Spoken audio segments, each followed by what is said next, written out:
তিন ভাই মিলে ছোট্ট একটা পুকুর থেকে বড় বড় শোল মাছ ধরলাম, সাথে আরো ধরলাম কই আর টাকি। হেই গাইস, আসসালামু আলাইকুম। কি অবস্থা সবার? আশা করি সবাই ভালো আছেন। আজকে যাচ্ছি তিন ভাই মিলে ছোট্ট একটা ডোবা থেকে মাছ ধরার জন্য।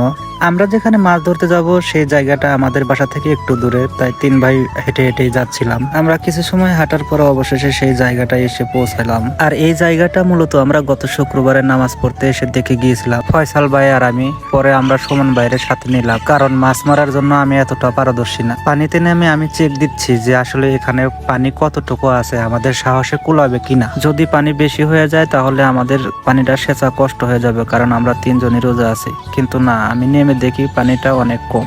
পরে বুকে দম নিয়ে তিন ভাই মিলে পানি সেচার কাজ শুরু করে দেই। সুমন ভাইরে আমি বলতেছি যে আপনারা আগে সেচেন, আমি একটু ক্যামেরা করে নেই। আর মাছ মারতে এসে দেখেন পোলার ভাবটা কি, মাছ মারবো না ভাব লিব। পানি সেচে আমরা অনেকটাই কমিয়ে ফেলেছি, তাই আমি একটু মাছ ধরতে নেমে পড়লাম। দেখি আমার হাতে মাছ ধরা পড়ে কিনা। ও মা, অবশেষে আমি দেখেন 3-4টা মাছ ধরে ফেলেছি। এদিকে বড় একটা শোল মাছ ধরা পড়েছে। ফয়সাল ভাই এই শোল মাছটা ধরার জন্য দেখেন কিরকম করতেছে, আর আমি ধরতে যেও ধরতে পারতেছি না। অবশেষে ফয়সাল ভাই সেই বিশাল শোলটাকে ধরে নিছে। আর এই বড় শোল মাছটা দেখে তো আমি খুব খুশি, আর ফয়সাল ভাইও খুব খুশি। দুই ভাই খুশি। প্রথম ডোবা থেকে আমরা আলহামদুলিল্লাহ এতটুকু মাছ পেয়েছি। মজার বিষয় হচ্ছে এখানে আরো একটি ডোবা আছে, আর এই ডোবা থেকে আমরা মাছ ধরলাম। আর এখন যাচ্ছি আর একটা ডোবায়, আর এই ডোবাটা অনেক ছোট। এই ডোবাটি এত ছোট্ট হওয়ার পরেও যে এত পরিমাণ মাছ পাবো তা আমরা কখনো ভাবতে পারিনি। এই যে নিচে যে একটা বাইর দেখতে পারতেছেন, আর এইটার ভিতরে একটা অদ্ভুত জিনিস আছে। আর এর ভিতরে এত বড় একটা কই আছে যা দেখলে আপনারা চোখ কপাল উঠে যাবে। দেখেন কত বড় ভর্তি আমার একটা কই। ছোট সময় হয়তো বা গেছে, কিন্তু না বেরোনোর কারণে এত বড় হয়ে গেছে। আর এই যে দেখেন ছোট্ট একটা জায়গায় কত কত মাছ, আর এত মাছ। সুমন ভাই বলতেছে আর একটু পানি কমায় নি, তাহলে মাছগুলো ধরতে আরো সুবিধা হবে। আর এই মাছগুলো মারার জন্য সবচাইতে বেশি অবদান হচ্ছে সুমন ভাই আর ফয়সাল ভাই।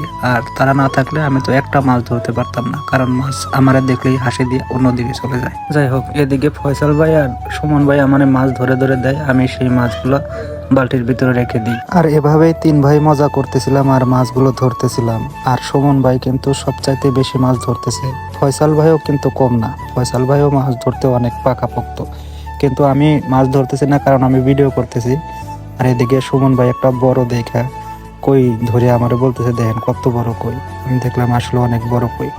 তো এভাবেই তিন ভাই মজা করে করে মাছগুলা ধরতেছিলাম। আসলে মাছ মারার মজাটাই কিন্তু আলাদা। আর এভাবে মাছ কারা কারা মারছেন, আর এইভাবে মাছ মারতে কাদের ভালো লাগে অবশ্যই কমেন্ট করে জানাবেন। আর এদিকে দেখেন সুমন ভাই বলতেছে এই খালের ভিতরে অনেক কয়েকটা মাছ আছে। প্রথমে একটা বড় দেখে একটা কই আসছে, এই যে আরো একটা কই আছে, কিন্তু কইটা আসতে চাইতেছে না। এদিকে ফয়সাল ভাই মাটিগুলো ভাঙ্গে ভাঙ্গে খালটা বের করতেছে, কিন্তু মাছগুলো যেন বেরই হইতে চাইতেছে না। আসলে কি ভাই, জানের মায়া সবারই আছে, সবাই বাঁচতে চায়। এই মাছগুলোও তাই জানের মায়া করে মাছগুলো বেরোতে চাইতেছে, কিন্তু আমরা তো নাছর বান্দা, আমরা তো মাছগুলো বের করেই ছাড়বো। যাই হোক, মাছগুলো বের করে তিন ভাই মিলে অনেক আনন্দ উল্লাস করে এইখান থেকে মাছগুলো সব মেরে নিলাম। আরো ভালো করে চেক করে দেখতেছি যে আরো কোথাও মাছ আছে কিনা। আর এখান থেকে কতগুলো মাছ পাইলাম চলুন আপনাদেরও দেখানো যাক। বুঝছেন, আলহামদুলিল্লাহ সবকিছু মিলে যাই হোক,